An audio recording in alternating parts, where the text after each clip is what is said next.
बिस्मिल्लाहिर्रहमानिर्रहीम। अस्सलामुअलैकुम नाज़रीन, मैं पाकिस्तान से आपका होस्ट मोहम्मद वकास। जितने भी बहन भाई देख रहे हैं चैनल पर नए तो इसको लाजमी सब्सक्राइब करें, वीडियो को शेयर करें और कमेंट्स भी करें।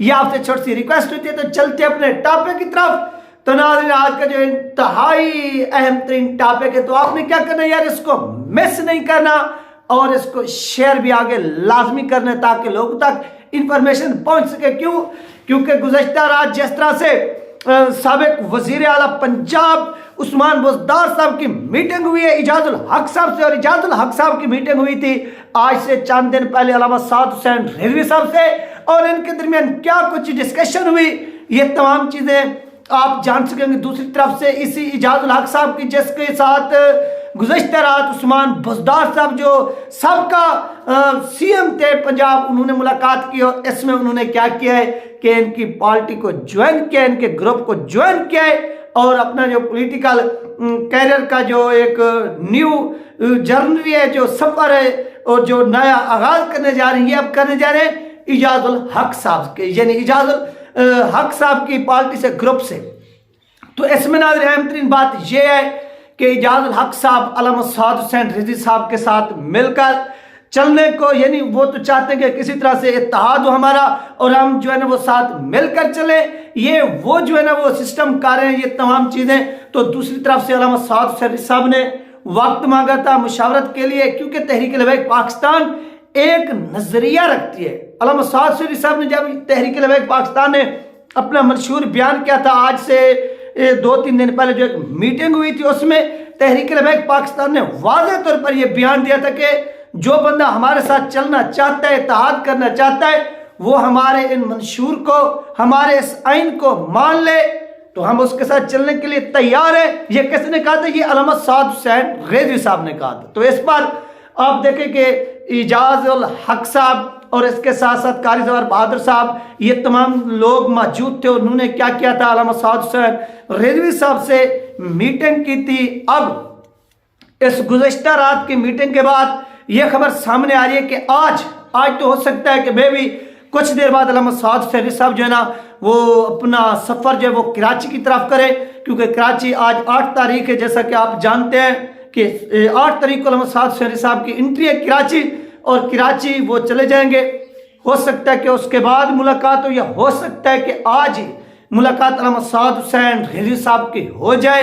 किसके साथ? इजाजुल हक साहब के साथ, क्योंकि इजाजुल हक साहब जो है ना अपने नेक्स्ट जो मीटिंग है, जो मुलाकात है, वो करने जा रहे हैं अल्लामा साद हुसैन साहब से। और इसमें हो सकता है कि एक कॉन्फ्रेंस हो जाए और इसमें इत्तेहाद हो जाए। इत्तेहाद कहाँ होगा, किस जगह पर होगा? याद रखिए कि ये सीट एडजस्टमेंट होगी चंद सीटों पर, क्योंकि तहरीक लबैक पाकिस्तान जो है वो ओवरऑल पूरे पाकिस्तान में मौजूद है, ठीक है। और इसके साथ साथ ये पूरे पाकिस्तान में तो मौजूद है। जिन लोगों के साथ इत्तेहाद होगा वो चंद हल्के होंगे, और वहां पर तहरीक लबैक पाकिस्तान जो है वो अपने कैंडिडेट को उनके हक में दस्तबरदार कर देगी, और इस तरह से वो तहरीक लबैक पाकिस्तान को क्या करेंगे, सपोर्ट करेंगे। दूसरी नाज़रीन अहम तरीन बात यह है कि बहुत से लोग जो है वो उंगली उठा रहे हैं कि देखिए यही बुज़दार सीएम पंजाब था और तहरीक लबैक पाकिस्तान से के 30 से 35 लोग जो हैं वो शहीद हुए। वजीर आला तो यही था, क्या अल्लामा साद हुसैन साहब इसके साथ बैठेंगे या इनके साथ सीट एडजस्टमेंट करेंगे, जिनके हाथों पर तहरीक लबैक पाकिस्तान के कारकुनान का खून है? तो जो लोग ये क्वेश्चन उठा रहे हैं, जिन्होंने ये पॉइंट उठाया है, ये पॉइंट उन्होंने बिल्कुल ऐसा समझ लें कि करेक्ट उठाया है, ठीक उठाया है, इसमें उनके साथ इख्तलाफ नहीं किया जा सकता। तो देखो मेरे प्यारे भाइयों, आपकी सोच आपके जहन के मुताबिक बहुत अच्छी है, इसमें कोई शक नहीं है कि उस्मान बुज़दार सीएम पंजाब था और तहरीक लबैक पाकिस्तान के लोगों का खून बहाया गया, इसमें कोई शक नहीं, और ना ही कोई इस चीज़ से इनकार कर सकता है। जो हुआ वो आपकी आंखों के सामने था, इस पर जितनी भी मजम्मत की जाए वो भी कम है। लेकिन एक बात आप अपने जहन में बिठा लीजिए कि ये सियासत हो रही है, और सियासत में अगर उस्मान बुज़दार तहरीक लबैक पाकिस्तान की अगर सीट एडजस्टमेंट हुई, इत्तेहाद हुआ, तो वो उस्मान बुज़दार के साथ नहीं होगा, वो इजाजुल हक साहब के साथ होगा, जो मुस्लिम लीग ज़िया है उनके साथ होगा और वो उनकी पार्टी का हिस्सा बने। इससे उस्मान बुज़दार के साथ तहरीक लबैक पाकिस्तान का कोई लेना देना नहीं। दूसरा, सियासत के अंदर हमेशा जो बड़े लोग होते हैं, जब बड़ा लीडर होता है, वो हमेशा माफ करके आगे चलता है। समझ आ गई होगी आपको कि आपका जो लीडर है वो एक बहुत बड़ा लीडर है, उसकी एक पहचान है, उसकी एक सोच है, उसका एक नाम है। वो अगर चल रहा है तो वो अपने मुखालफिन को माफ करके आगे चल रहा है और माफ करना भी पड़ेगा और साथ लेकर चलना भी पड़ेगा। लिहाजा आप जिस तरह से अभी से ही शुरू हो गए हैं कि ये देखिए उस्मान बुज़दार साहब के हाथों में तहरीक लबैक पाकिस्तान के कारकुनान का लहू है, ये है वो है, ये आपकी बातें बिल्कुल ठीक है, लेकिन इसके लिए आपको थोड़ा जो है ना वो सब्र करना पड़ेगा, आपको आगे का भी सोचना पड़ेगा, क्योंकि आपका लीडर एक इंटरनेशनल लीडर है। अगर वो शुरू से ये काम करना शुरू कर दे कि नहीं फलां बंदे ने ये किया वो किया, तो इस तरह से सियासत नहीं चलती, बल्कि लीडर हमेशा अपने दुश्मनों को माफ करके जो है ना वो आगे चलता है। और अल्लामा साद हुसैन साहब जो है ना वो माफ करके आगे चल भी रहे हैं और बहुत वो अच्छा काम कर रहे हैं। और इस तरह से उस्मान बुज़दार साहब वो तो शामिल हो गए कहाँ पर, तहरीक लबैक पाकिस्तान के अंदर नहीं, मुस्लिम लीग ज़िया के अंदर। और हो सकता है कि मुस्लिम लीग ज़िया के जो सरबराह है इजाज़ुल हक साहब आज वो मुलाकात करें अल्लामा साद हुसैन साहब से, और इस मुलाकात में वो तहरीक लबैक पाकिस्तान के साथ उनका जो है क्या हो सकता है कि एक बहुत बड़ा ब्रेक थ्रू हो सकता है और इसमें वो सीट एडजस्टमेंट इनकी कन्फर्म हो सकती है।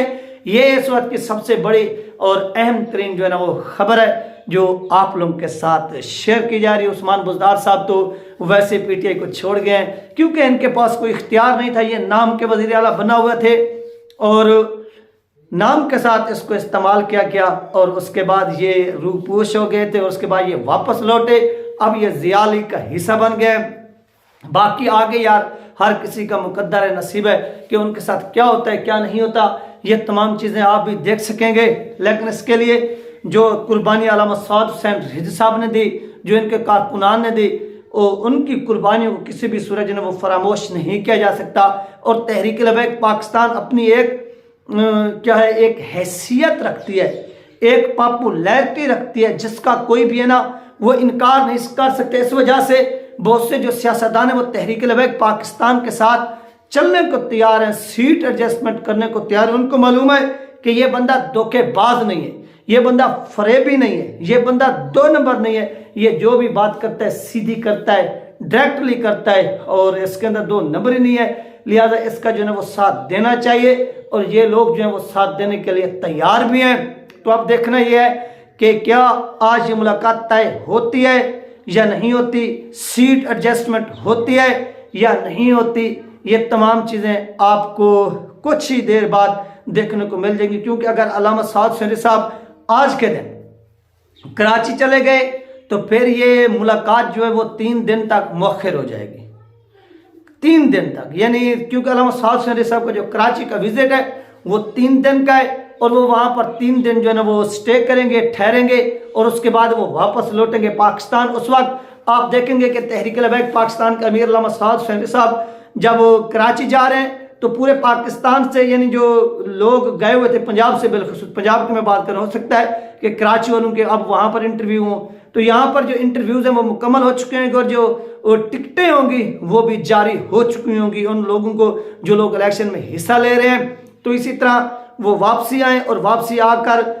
कारी जवार बहादुर साहब या इजाज़ुल हक साहब से मुलाकात करें, तो ये बात का मसला है। लेकिन जो पहले जो कुछ हो रहा है वो आपकी आंखों के सामने है कि इजाज़ुल हक साहब ने एक बहुत बड़ी विकेट गिराई है और उस्मान बुज़दार साहब को अपने साथ ले आए हैं और अब वो साद हुसैन रिज़वी साहब से जो है ना वो मुलाकात करने जा रहे हैं। और इस मुलाकात में क्या कुछ होता है ये पूरे पाकिस्तान की नज़रें, अगर ये मुलाकात हो गई तो याद रखिए कि इस मुलाकात से बड़े बड़े जो लोग हैं वो परेशान भी होंगे और बड़े बड़े लोग जो हैं जो तहरीक लबैक पाकिस्तान से मोहब्बत करते हैं वो खुश भी होंगे, क्योंकि ये मुलाकात एक बहुत बड़ी और तारीखी मुलाकात होगी। और इसके लिए क्या करना होगा, सबको वेट करना पड़ेगा कि ये मुलाकात हो। याद रखिए जब आप किसी दूसरे लीडरों के साथ मिलेंगे तो मज़ीद जो है ना आपके अंदर मैच्योरिटी भी आती है और लोग सीखते भी हैं।